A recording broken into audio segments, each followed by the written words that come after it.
$7,000. That is what a round-trip business class seat from New York to London can cost. One seat, one trip. For a lot of people, that single number quietly closes the door on the front of the plane forever.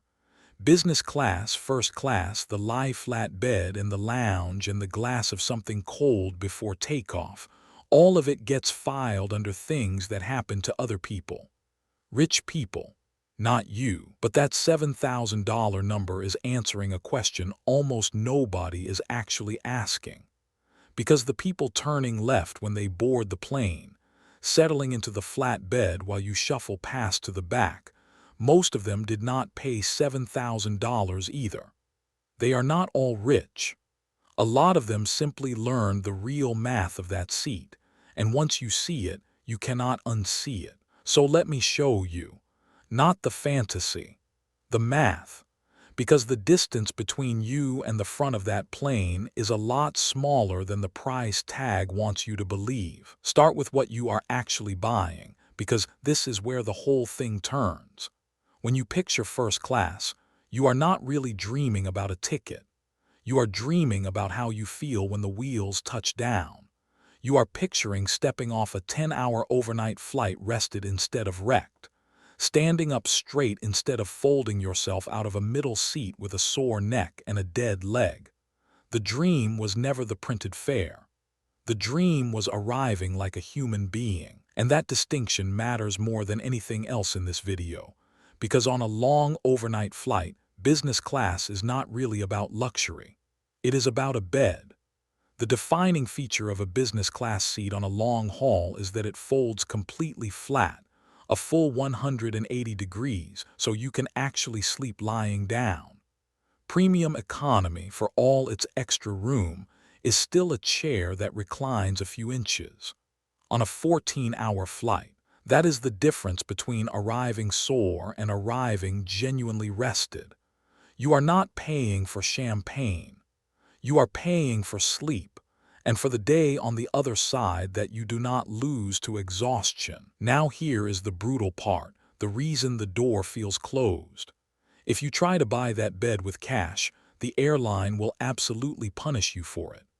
Business class routinely costs 3 to 5 times the economy fare, and at the published price it can be 7 to even 10 times more.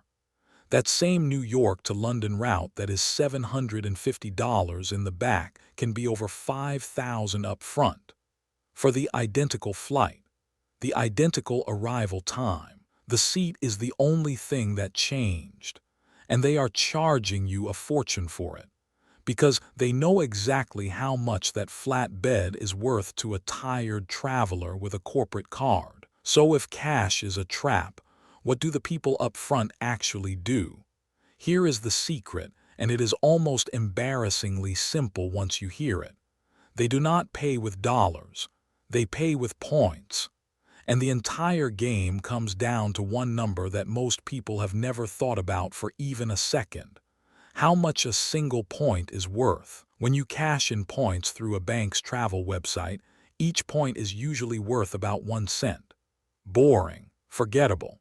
But when you take those exact same points and use them to book a long-haul business class seat, each one is suddenly worth 6, 8, sometimes 12 cents. That is not a small bonus.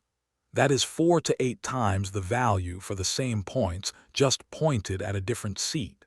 The people in the front of the plane are not richer than you. They just stopped spending their points on toasters and gift cards, and started spending them on lie-flat beds. Let me put a real number on it, because this is where it stops being theory. A single travel credit card welcome bonus, the kind you earn just for signing up and spending what you were going to spend anyway over a few months, commonly hands you around 75 to 100,000 points. Now, a one-way transatlantic business class award seat often costs somewhere between 36,000 and 60,000 miles.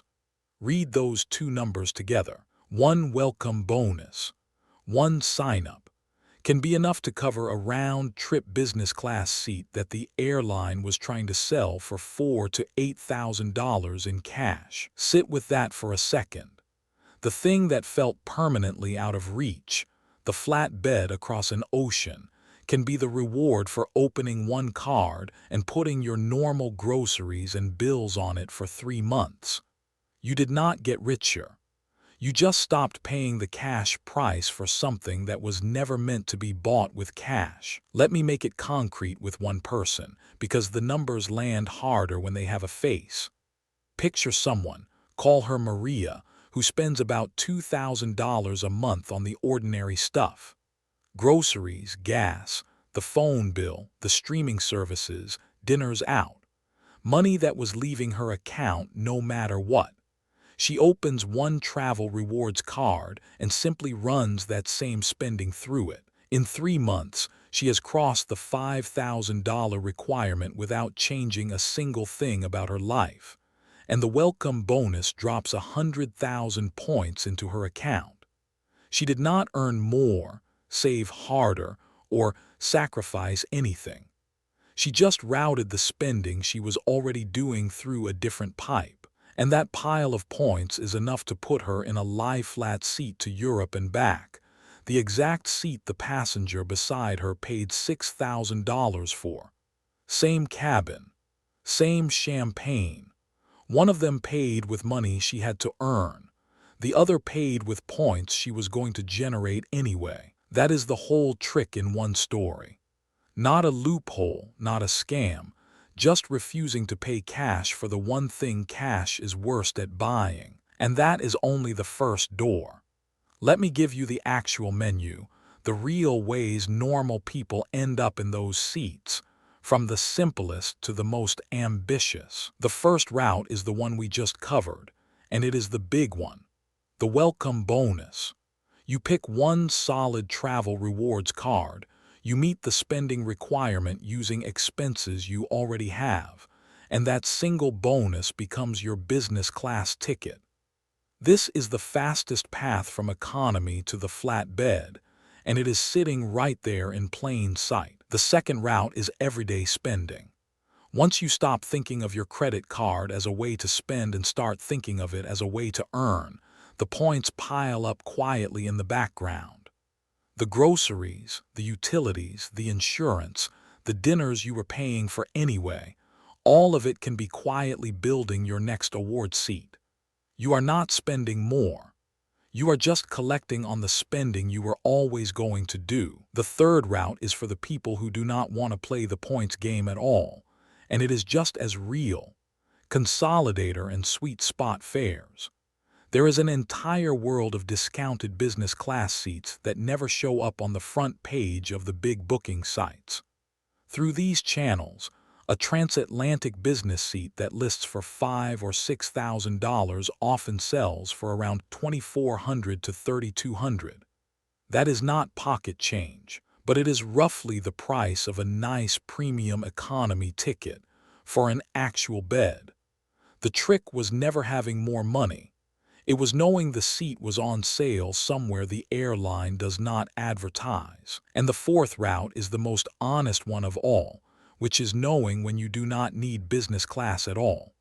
If your flight is under about 7 hours, or if you are one of those lucky people who can sleep anywhere, premium economy on a good airline gives you most of the comfort for a fraction of the price.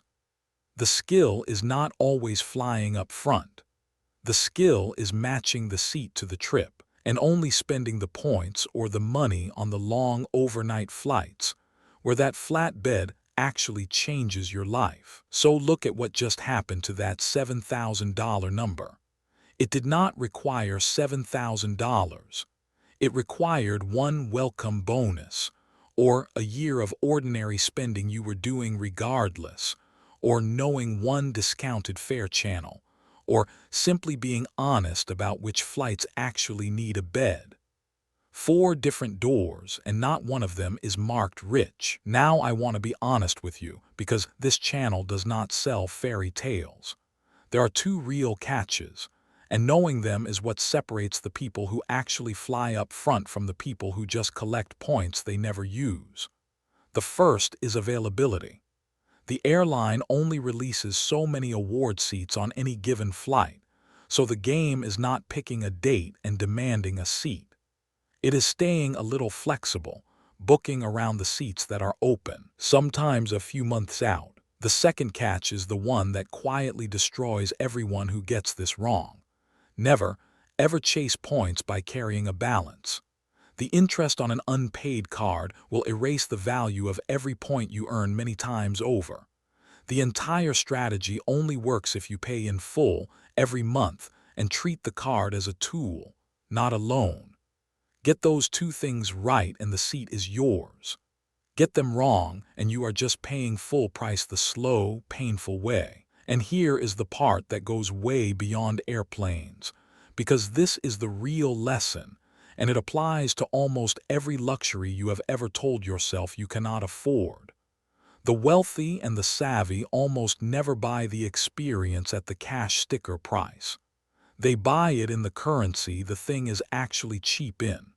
For flights, that currency is points and timing. The hotel suite that lists for $1,000 a night is often the same points redemption as a standard room on the right date. The luxury car is leased and flipped, not bought and held. For a lot of other things it is access instead of ownership, timing instead of impulse, the back channel instead of the front page. The cash price you see is almost always the most expensive possible way to get the thing. It is the price for the person who never asked if there was another way. The $7,000 seat was never really the dream. The flat bed, the real sleep, stepping off the plane in another country actually ready to enjoy it, that was the dream.